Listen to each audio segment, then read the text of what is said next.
ٹماٹر کا چھلکا چہرے پر مسلیں، چہرے کی جلد لٹکے گی نہیں۔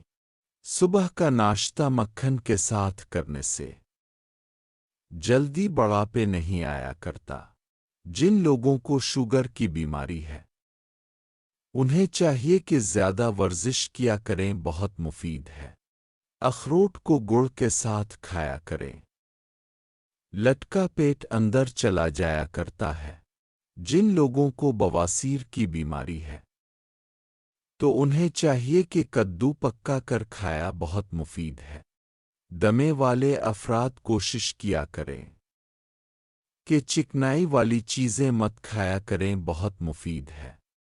اگر دانت کمزوری کا شکار ہو رہے ہیں تو کوشش کرو کہ دودھ میں شہد ڈال کر پیا کریں، بہت مفید ہے۔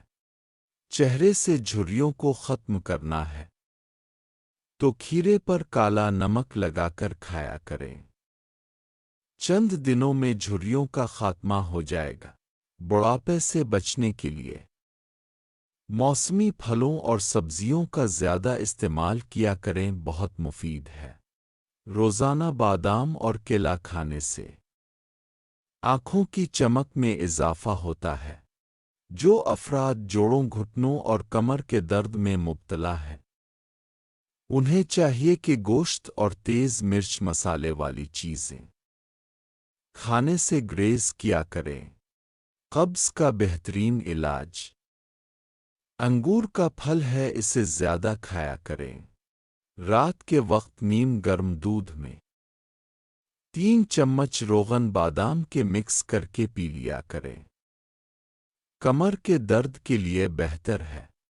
جسمانی نشوونما کو بہتر کرنے کے لیے ناشتہ میں دہی کو لازمی شامل کر لیں، بہت مفید ہے۔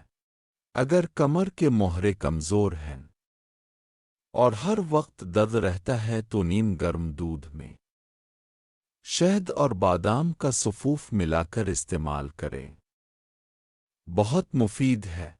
گڑ کے ساتھ ساتھ دانے تل کے کھا لو، جسم کی ہڈیاں مضبوط ہو جائیں گی۔ اس کے علاوہ اگر جن لوگوں کا معدہ پانی سے پتلا ہے تو وہ بھی گاڑھا ہو جایا کرتا ہے، ساتھ پٹھوں میں موجود کمزوری بھی ختم ہو جایا کرتی ہے۔ اس کے علاوہ سر کے سفید بال کالے ہونا شروع ہو جاتے ہیں۔